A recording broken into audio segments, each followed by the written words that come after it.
Good morning, students. Now I am starting with next topic of your chapter of irrigation, that is soil. बेटा next topic है हमारा soil water relationship. Before going in that topic, I would like to discuss something about soil first of all with you people.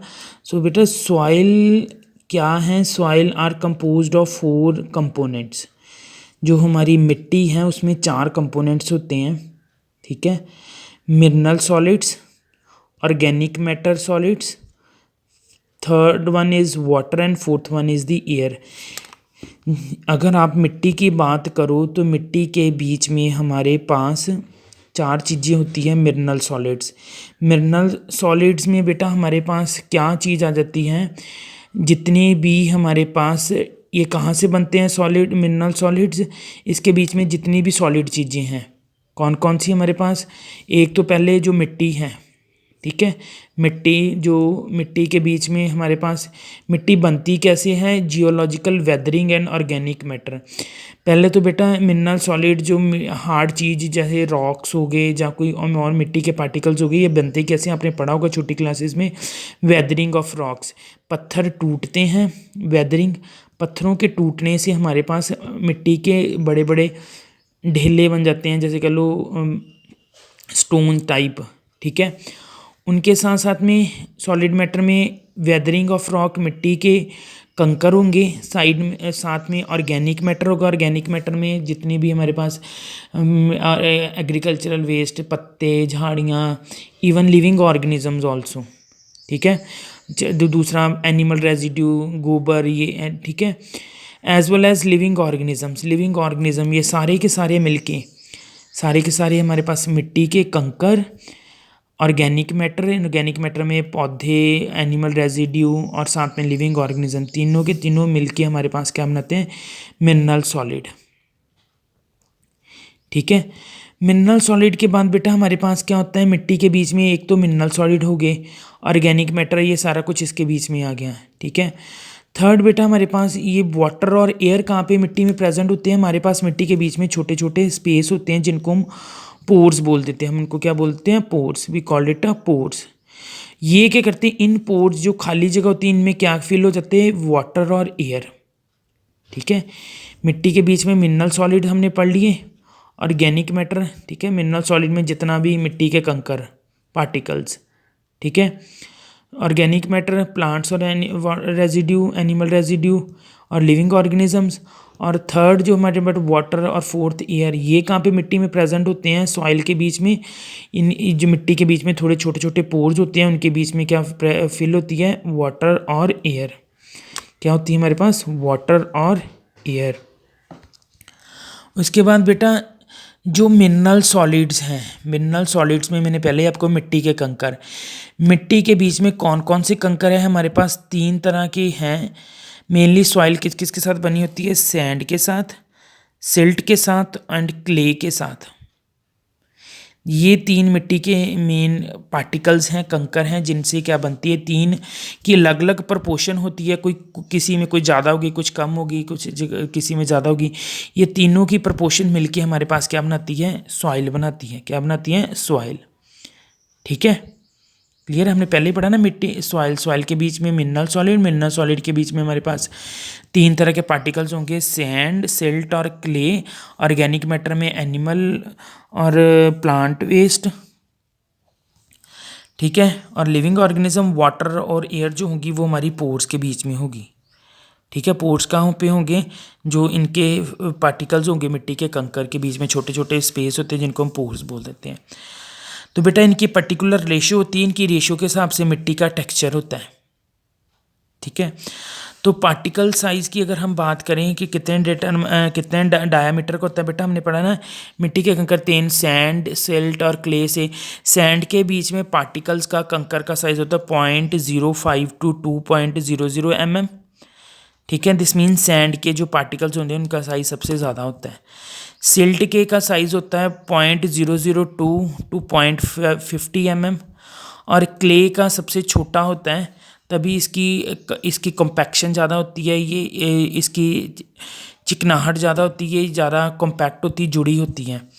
तो इसका size कितना है 0.002 mm। तो अगर बेटा इससे ज़्यादा 2 mm से ज़्यादा साइज़ के पार्टिकल हैं तो वो हमारी मिट्टी नहीं होती, वो क्या होते हैं, पत्थर होते हैं। We called it a rock fragments. हम उनको क्या बोल देते हैं, रॉक फ्रेगमेंट्स। क्या बोल देते हैं, रॉक फ्रेगमेंट्स। सो रॉक फ्रेगमेंट्स की वजह से भी सॉइल का टेक्सचर होता है, ठीक है। Although they can be influence both soil texture and soil water relationship, जो हमारा मेन टॉपिक है बेटा। इनकी वजह से सैंड सिल्ट क्ले की रेशो की वजह से, उनके पार्टिकल्स की साइज़ की वजह से और रॉक फ्रेगमेंट की वजह से हमारी जो मिट्टी होती है उसका अलग अलग टेक्सचर होता है और उसकी स्ट्रक्चर होती है, और उसी के बिहार पे उस मिट्टी का पानी के साथ रिलेशनशिप होता है, जो हमारा नेक्स्ट टॉपिक है। हम नेक्स्ट लेक्चर में पढ़ेंगे इसका क्या रिलेशनशिप है। नेक्स्ट है बेटा, जो हमारी अगर हमें सैंड सिल्ट और क्ले की फ्रैक्शन पता लग जाए, कौन कितनी कितनी रेशो में प्रेजेंट है, हम उससे एक हमारे पास सॉइल टेक्सचरल ट्रायंगल होती है, उससे हम डिटरमाइन कर लेते हैं कि हमारी मिट्टी कैसी है, क्लेई है, लोमी है, सिल्ट है, ठीक है, सैंडी है, सैंडी लोम है, ठीक है, क्ले लोम है।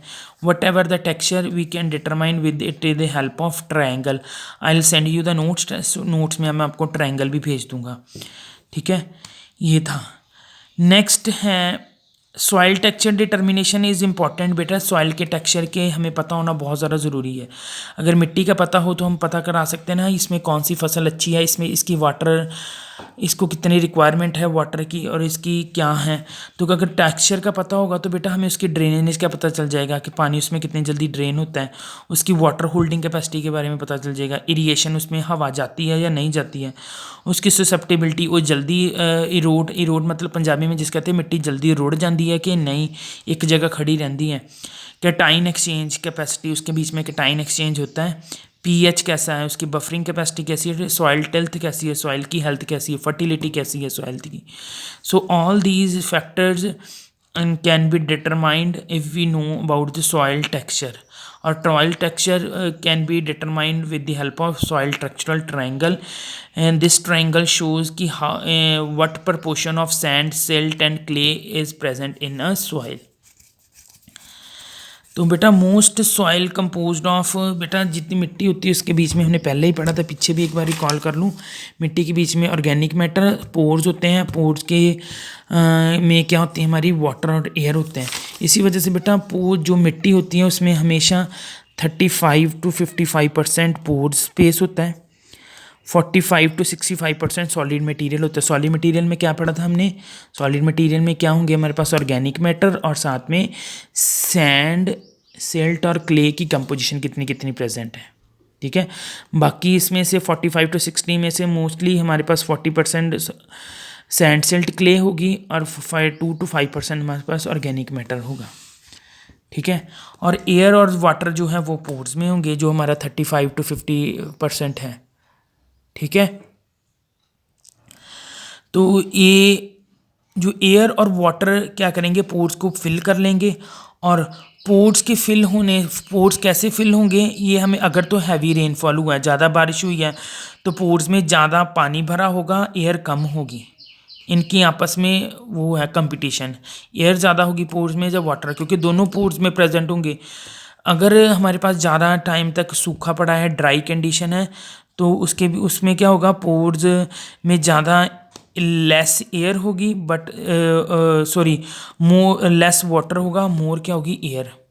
अगर पानी ज़्यादा, क्यों, क्योंकि इवेपो ट्रांसपिरेशन में बेटा मैंने पहले पढ़ा था, ट्रांसपिरेशन पौधे में से पानी का इवेपोरेट हो जाना, और इवेपो मतलब इवेपोरेशन से मिट्टी में से पानी का इवेपोरेट हो जाना। जब मिट्टी में से पानी खत्म हो जाएगा, पौधे में से भी पानी खत्म हो जाएगा, तो मिट्टी में जो पोर्स होंगे वो कौन किससे भर जाएगी, एयर से, हवा से।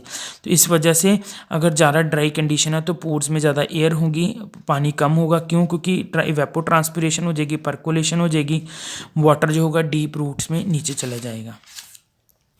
This is all about the soil. So in the next lecture I will tell you about the what type of water holding capacity and other parameters. फिर हम नेक्स्ट में पढ़ेंगे सॉइल वाटर रिलेशनशिप एग्जैक्टली है क्या। सबसे पहले इस topic को अच्छे से पढ़ लेना। मैं आपको नोट्स भी सेंड कर देता हूँ, आपको कंफर्म हो जाए कि एक्चुअली सॉइल क्या है। अगर मैं सीधा ही सॉइल वाटर करता तो आपको ये चीज़ें नहीं पता लगनी थी। सो गो थ्रू इट। ओके बेटा।